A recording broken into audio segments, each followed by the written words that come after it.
According to investigators, Swift's husband, who she is divorcing, spoke to her at home, then he went to bed. Every day that we look, we are adding something to the investigation.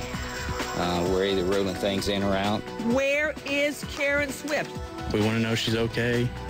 Swift went missing October 29th. That's a Saturday night. A lot of folks having Halloween parties that night. It's Halloween weekend. 11:38 p.m. Called her friend Jenny, but didn't reach her. 11:39, a minute later, called her friend Jenny again, did not reach her. 11:40, then texted her friend Jenny, and there you see the text, Jenny, call me please. That's on the 29th. Now, we go past midnight, it turns to October 30th. 1:45 a.m., this mom picks up her daughter who's at a sleepover. Apparently her daughter wasn't feeling good, so mom goes and picks her up, 1:45 a.m., brought her back home and slept in bed beside her 9-year-old daughter. The next thing on the timeline, 5 a.m., there's activity reported on Karen Swift's cell phone at 5 a.m. 5:30 a.m., a neighbor notices the SUV abandoned. And here's a fact about the SUV. It apparently, where it's abandoned, about a half a mile from the house, was pointed in the direction of the home, towards the home, not away from the home. 6 a.m., daughter wakes up, the 9-year-old wakes up, and I can't imagine what that moment was like, waking up and her mom wasn't there. Joining me tonight, Mike Brooks, HLN law enforcement analyst, Stacey Kaiser still with me, and Joey Jackson. And Mike, let me start with you on this one. As you look at the timeline, a couple things jump out to me. First are these phone calls and text messages just before midnight. Right. And then she goes to pick up her daughter at 1:45. I'm wondering if that phone call at that time of night on a Saturday night had anything to do with her disappearance.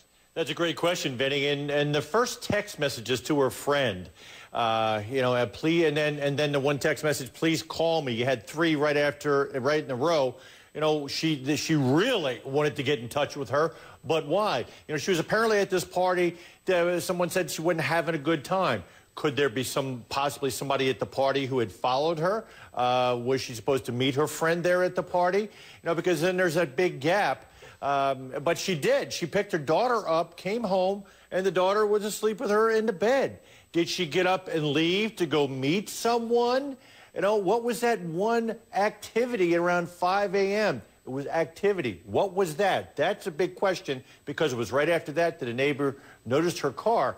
But the SUV was facing back towards home. That's very odd to me, Vinny. Yeah, the other thing about the SUV, a flat tire, and it's not clear whether or not this is a slash tire, a tire that let the air out, or a tire that may have run over a nail or something. I want you to take a listen, Mike, because you mentioned this. Her friend Jenny spoke to Nancy Grace this week about those text messages and those phone calls. Take a listen. In her text message, she said, call me, please, with her exclamation points. Yes, she did. Was that normal for her? It was normal for her to text me. She did that a lot. But for her to call me 2 times in a row, and then when I didn't respond, for her to then text me, that was, I felt like that she was upset about something. Stacey Kaiser, I want to ask you about that, the way this has all gone down. Does this sound like a mom who voluntarily left her home? Now, her husband, who she was splitting from, was apparently in the house at the time. You know, waking up in the morning with the kids. They were, I guess, in separate bedrooms. Mom was with the daughter. Dad was sleeping somewhere else. How about it? Does this sound like a mom that was going somewhere, meeting someone? I mean, you know, when you look at the initial evidence, you would say that there is a possibility that maybe she met someone or she went to go resolve an issue that she'd been having earlier in the evening. The thing that's particularly unusual to me is mothers don't typically just vanish for no reason. You would think if she was reaching out to a friend that she would have told somebody if she was planning on going somewhere, or if she was at her wit's end living with her soon-to-be ex-husband, or if there were problems with her children. And the fact that she hasn't said anything at all makes me worry that there's foul play. You know, we're taking a look at it right now. Mom's SUV. We could pop that back up on the screen. It's a white 2004 Nissan, abandoned with the flat tire, found half a mile from her home, again, pointing in the direction of the home. and some clothes were reportedly found there that could be Mom's clothes, and there was a Halloween costume inside the car.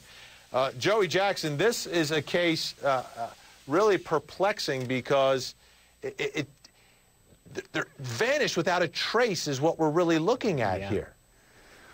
Absolutely. You know what? I would have to think, Vinny, that it had some connection, her disappearance with the party, right? Because if you look at it, she calls her friend, right? She texts her friend. She can't get in touch with her. Maybe there was someone who was harassing her at the party. Maybe there was someone who had an interest in her at the party. She then goes home. She subsequently leaves at 1:30 to pick up her daughter. Who knows? Maybe she meets up with a person thereafter. I mean, it's speculation, and the person did her harm. I know there's also reports about her neighbor having poisoned her dog, and perhaps he had it in for her. So it certainly is perplexing. All we could do at this point without further speculation is to theorize, but I would have to think that there's some nexus or some connection, Vinny, to that party she went to that she indicated she wasn't having a good time at.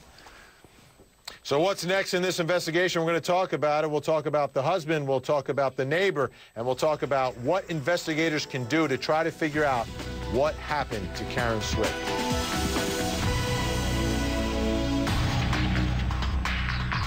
We are very worried, very concerned. If anyone has any information about her, please, please let us know. We just want to know. We want to know she's okay. And I love you, Mom.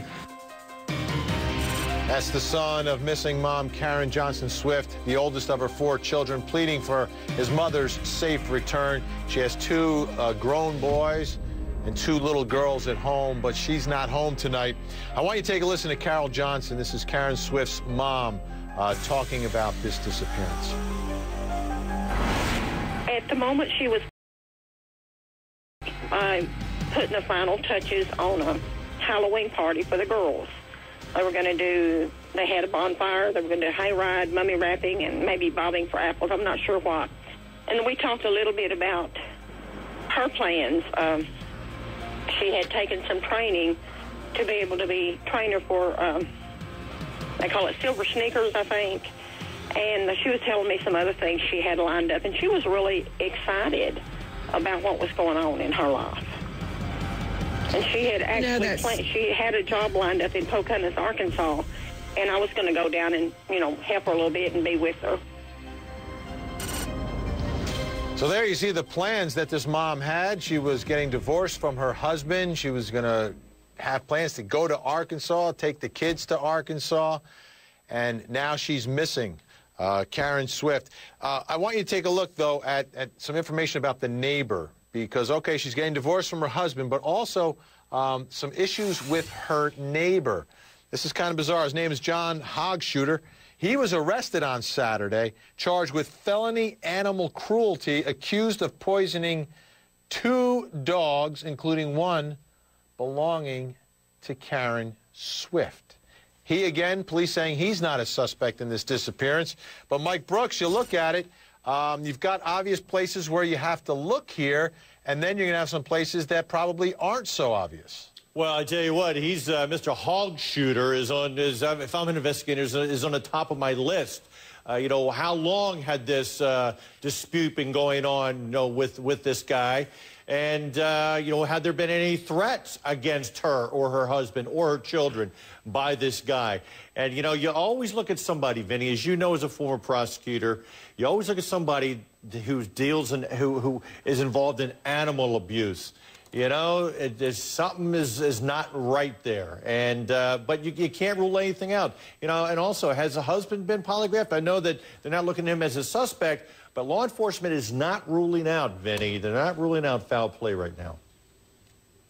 Karen Swift is missing tonight. I can't imagine what life must be like at that home for those children. You could see the emotion in one of her grown sons, but you've got a 6-year-old girl and a 9-year-old girl at home without their mommy tonight. So take a look at the picture, folks. If you have any information, let authorities know as soon as you can.